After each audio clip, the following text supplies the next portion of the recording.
Arsenal are out here making moves in the summer transfer window, and I have to be honest, I absolutely love it. How many times in previous seasons have we said to each other, like, we've left ourselves a bit short for next season? Or we're constantly chasing our tail because we get rid of a load of players, we bring in a couple and then we get a couple of injuries and it's like we don't have the squad big enough. So Arsenal attacking this summer transfer window has been a breath of fresh air. There's so many things I want to speak about in this video. We've obviously got transfers, a midfield one in particular that I haven't touched on yet that I want to speak about. There's also a bit of an update on Gyokeres and some comments on Gyökeres that make me absolute crease up because it's predictable. You knew people was going to come out and start saying things about Gyökeres, and I want to get your guys' thoughts on it. Before I get into it though, if you could do me a favour and hit like on this video. So before I speak about Gyökeres, I want to touch on a midfield situation that I haven't had a chance to speak on yet, and that is the Noordgaard incoming and the Zubimendi incoming. We've obviously had Noordgaard come in, and there was a bit of a, I don't know, quite a lot of backlash from what I see a couple of weeks ago. People saying they don't think this is the level of player we're going for. He's not as good as Partey, so why are we getting rid of Partey and then replacing him with Noordgaard? And I'm just like, that's not what happened. The replacement for Partey was Zubimendi. So that's the like for like. And then you're getting rid of Jorginho. So you bring in Noordgaard, who is an upgrade on Jorginho, whether you like it or not. This level of Jorginho is not as good as this level of Noordgaard. And if you look at Noordgaard defensively, he offers so much more than Jorginho. Look, I've liked Jorginho over the years. I've said for about 2 seasons he's not the right player and I would like to see him phased out.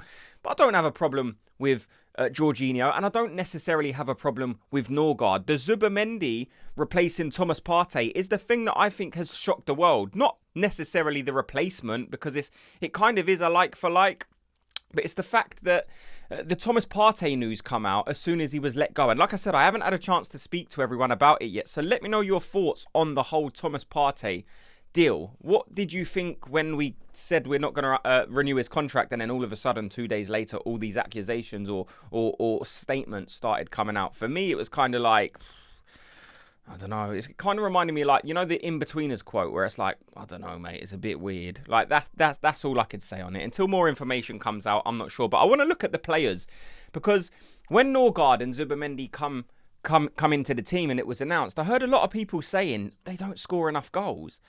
And I don't know if I'm the only one thinking like this, but I'm like, I don't care. I don't look at a central defensive midfielder and think, right, you're going to score me goals next season. I'm not looking at a midfielder and saying your main attribute has to be to score goals. With a CDM, it's kind of like, if they can pop up with a few goals, then brilliant. But that's not the main focus when you're signing a central defensive midfielder. How many goals are you going to get for us next season? It's the same as a defender, as a centre-back. You're not looking at a defender and saying, are you going to get me 10 goals next season? Luckily, as Arsenal fans, we've got a centre-back who scores quite a few goals, a lot of headers. Gabriel Magalhaes, one of the most dominant players in the air. But that's like a bonus. It's not something you're counting on next season. And if you look at it, you won't say, if Gabriel don't get 10 goals next season, we need to switch him out and bring in someone who's better at scoring goals. Because it's like, mate, he's a defender. He's defensively one of the best players in the world, so I'm not going to get rid of him for not scoring goals. And that's exactly the same as a CDM. Like, their main focus shouldn't be scoring goals. It should be protecting the back line, starting the attacks, and just being clever, dictating play, slowing the game down, progressing the ball. There's so many qualities you need as a CDM. And I think it's a very, very clever bit of business bringing in Zubimendi. I think people are going to be surprised how good Zubimendi is, but I 100% am convinced that people are going to be surprised about how good Noordgaard is, because if you look at his defensive stats, and again, stats aren't everything, but if you look at how much he runs, the distance covered, the athleticism, he's covered more distance last season per game than Partey, Rice, all of our central midfielders. This is a guy who can get around the pitch. People saying, you're bringing in a 31-year-old. Noordgaard travels more than all of our current central midfielders, and those guys are way younger. So don't look at it and say, Noordgaard doesn't score goals, or Zubimendi doesn't score goals. That's not the primary reason these guys have been brought in. And if you do need some reassurance in terms of goals, last season, Partey scored 4 goals with 3 assists. Last season, Noordgaard got 6 goals and 4 assists. Zubimendi, 2 goals, 2 assists. Jorginho, 2 goals, 2 assists. So I know people like looking at the scoring stats and the assist stats. And the new guys we've brought in are actually performing higher in those levels, but that shouldn't be the main focus. Mikel Arteta will have a vision with Zubimendi 100%. He's a Spanish guy. He knows everything about Zubimendi.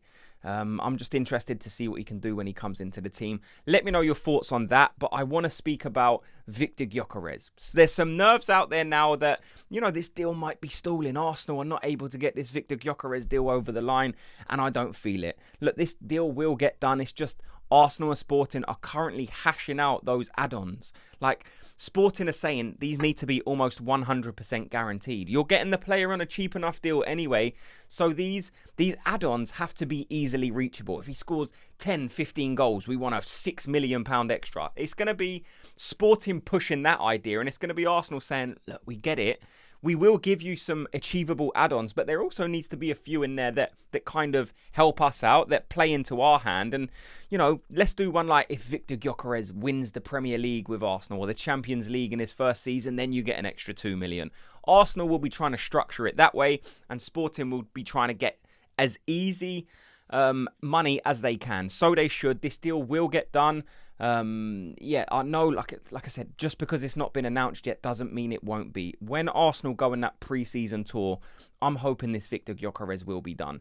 But what I'm laughing about with the Victor Gyokeres deal is the ex-players coming out and putting a negative spin on this transfer. And it makes me laugh because it's like these players would be begging for a player like this to play alongside them and to play for their teams now. Like I saw Rio Ferdinand coming out and saying, every time I've seen him, he's been all right. He's been kind of average. I haven't been impressed. And I'm just thinking, you haven't been impressed?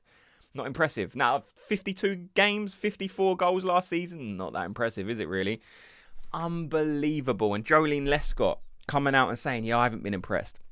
He's not going to get those type of chances in the Premier League. And I'm just thinking, what about his Champions League appearances then? He's got 8 appearances and 6 goals in that. Will that not carry over into the Premier League?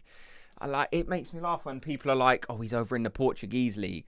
That league isn't physical. And I'm like, this is literally a guy who's played in the Championship, which at times can be more of it's a rougher, more physical league at times than the Premier League. So don't listen to these naysayers who are trying to put a negative spin on this Gyokeres deal. The truth is, Arsenal have just signed the most deadly striker in the whole of world football. I was speaking to someone on social media and they were saying, oh, he's not even in the top 10. And I'm thinking, this is the jealousy that these rival fans are going to be having now.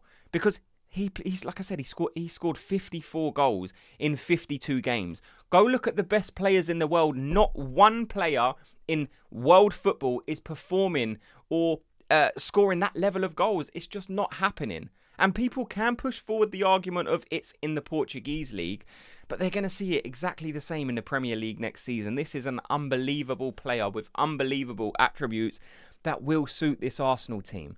Is he going to come in and hit the ground running? I believe so. But if he, the thing we need to be careful of, rival fans are going to be on this player. You know how they are. So as soon as he goes one game without scoring, they're oh, you signed a flop. This is the kind of player you served. You thought because he scored goals in Portugal, he's going to score goals in the Premier League. And I am telling you, this guy will score goals. But I just wanted to know everyone else's thoughts and opinions on Arsenal's central midfield next season. Are you happy with the addition of Noordgaard, with the addition of Zubimendi? What do you think about Partey and Jorginho leaving? Is that a like for like? Do you think the midfield's been upgraded? Who do you think is going to start the season? Will it be Noordgaard, who's already got that Premier League experience? Or do you expect Mikel Arteta to push his man, Zubimendi, straight into that number 6 position? Let me know. And let me know your thoughts on Victor Gyokeres. Are you getting nervous that this transfer at the time of recording hasn't been released yet, or it hasn't been confirmed? 100% it's happening. I'm telling you, 99% this transfer will happen. But let me know your thoughts. Thanks so much to everyone for watching and listening. Before you go, if you could do me a quick favour, just hit like and subscribe. And I'll speak to you all in tomorrow's video. Gooners, have a good day.